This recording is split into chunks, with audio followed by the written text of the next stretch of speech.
Who is this? Brake pad black spray छ अलिकति सञ्जय मोक्तान हाम्रो आखे बिहान कति बज्यो हाम्रो आज 7 ठ्याक्कै यहाँ अहिले चाहिँ कति बज्यो 8:42 ए 7 बजे आएको 8:42 भयो रे हैन अहिलेसम्म नि कुरिरहेछ हामी केटाहरू भदि चाहिँ एकदम सेन्टी मोडमा बसिरहेछ यहाँ अरू त त्यही हो हाम्रो विश्वडनको बाइक यहाँ हल्का नमिलेको अवस्था यहाँ ह्यान्डल एकदम साह्रो भयो रे त्यही भएर कसरत गर्दैछ मेरो बाइक चाहिँ अब यस्तो भइरहेछ त्यस्तै हो मेरो बाइक धेरै राम्रो त छैन हिलो भइरहेछ ताला दिँदा मन लाग्छ गोप्रो चाहिँ चार्जमा थियो त्यही भएर अहिले हामी यहाँ मोबाइल फोनबाट गरिरहेको हुक्के 5 भयो सेटिङ हुँदैछ गोप्रो त्यसपछि हामी बाइकमा जान्छौँ अझै 20 मिनट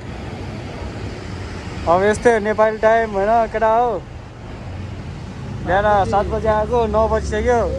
अझै पनि हिँड्ने टाइम भएन 7 बजे दिइसकेको 10 बज्छ त्यही भनेको 1 बज्छ गाह्रो छ जानुपर्ने यार खोइ घडी पनि छैन रहेछ ल अब गोप्रोबाट सुट हान्छ हाम्रो हुके ब्रदरले फोनबाट बाई बाई ब्रेक प्याड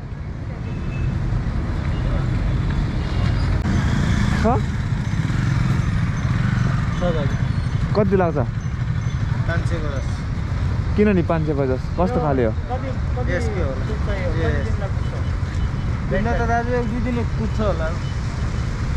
1-2 दिन होइन कति किलोमिटर त अब चलाएमा घर पर्छ ब्रेकै लागेन के लागेन त्यसो फेरिदिनु दाजु 550 भनेको बजाजकै हो क्या हो बजाजमै पाउँछ फेरि थाहै छैन 450 550 मा पाउँछ कतिमा पाउँछ थाहा भएन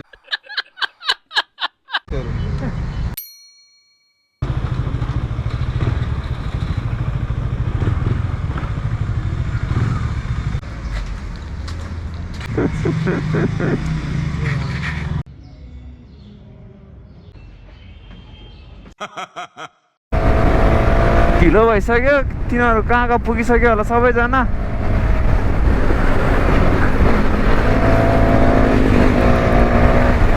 यता त फेरि ओभर स्पिडमा चिट काट्छ ओभर स्पिडमा चाहिँ धेरै ध्यान दिनुपर्छ यो ठाउँमा एकदम बिस्तारै क्या 50, 60, 30, 40 ट्राफिकहरू छ जस्तो छ सरप्राइज दिनको लागि बसिरहेको हुन्छ गोब्रोमा पनि चार्जै सक्यो जस्तो लागिरहेको थियो अब एक्स्ट्रा ब्याट्री पनि ल्याउनै बिर्सेछु अब चार्ज पनि कहाँसम्म हुने हो ल आज ट्राफिक छैन रहेछ ध्वस्त हान्ने हो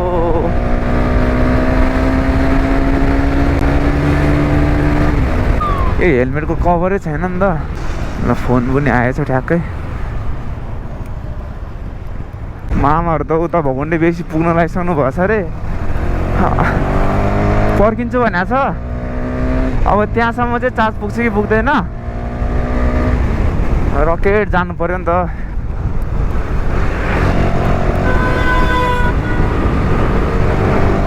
ओहो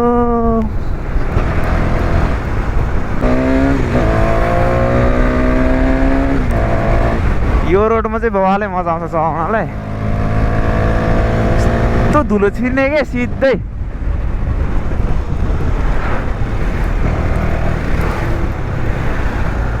ओहो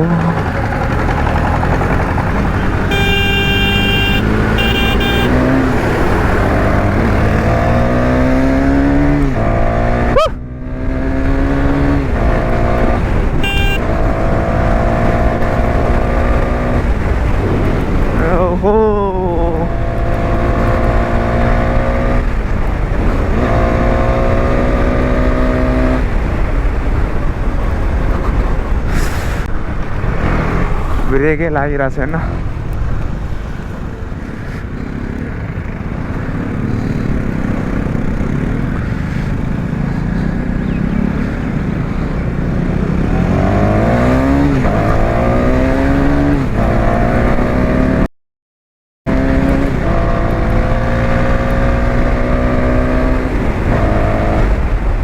अघि मात्र ब्रेक बनाएर होला ब्रेक पनि त्यति लागिरहेको छैन कि मेरो ब्रेकको पनि मैले त प्याड होला सोचिरहेको थिएँ क्या तर ब्रेकको मास्टर सिलिन्डरै गएछ क्या मेरो त्यही भएर चाहिँ अलिकति टाइम लाग्यो क्या अलिकति भने 45 मिनट भनेको थियो तिनीहरूले अनि कहाँ 45 मिनट मात्र हुन्छ त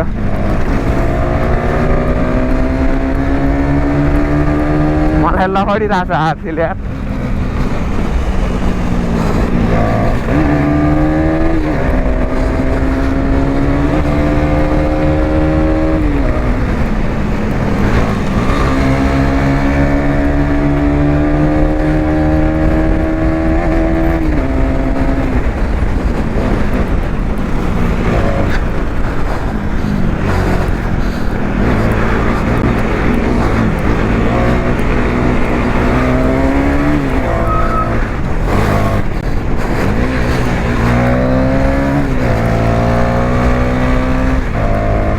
मलाई लखाडिरहेको छ क्या 390 जस्तो लाग्यो मलाई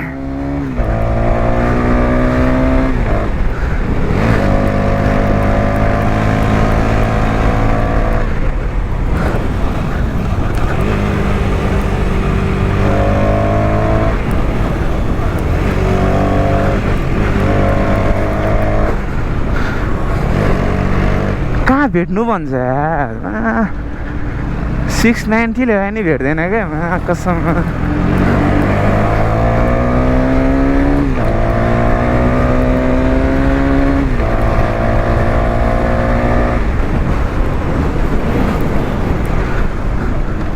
गाह्रो छ नि भेट्नलाई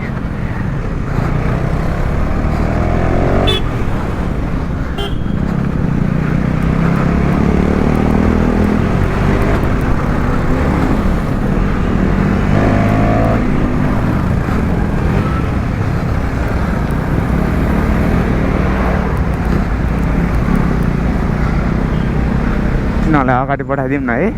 हेरौँ न 390 रहेछ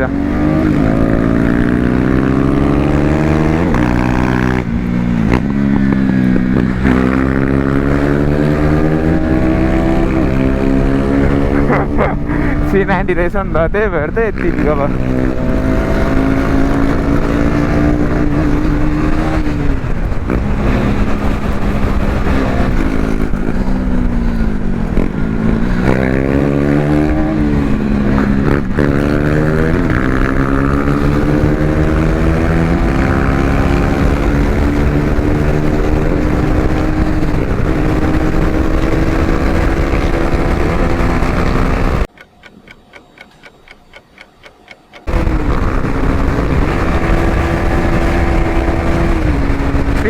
को पिकअप त दामी आउँछ नि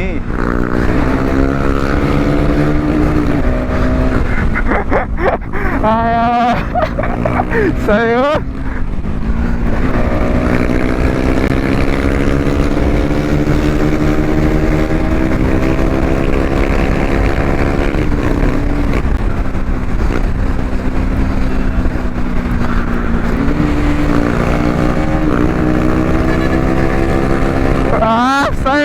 राइट यार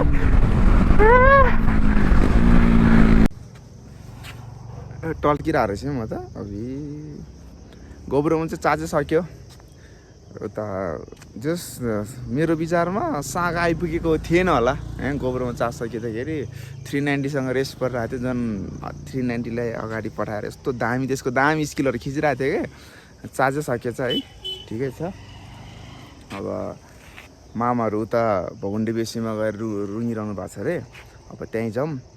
अब गोब्रोमा चार्ज छैन अब सिधै गाउँ पुगेपछि भन्दा गाउँ जान्छु जाँदैन त्यो चाहिँ थाहा छैन होइन त्यही भएर भ्लग चाहिँ यहीँ इन्ड गर्छु अहिले चाहिँ म तुलखेल एक्लै छु है त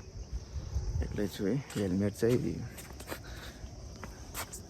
यस्तो तक्ले छ है तक्ले टक टक टक टक चाहिँ खतरा पुऱ्याएको कि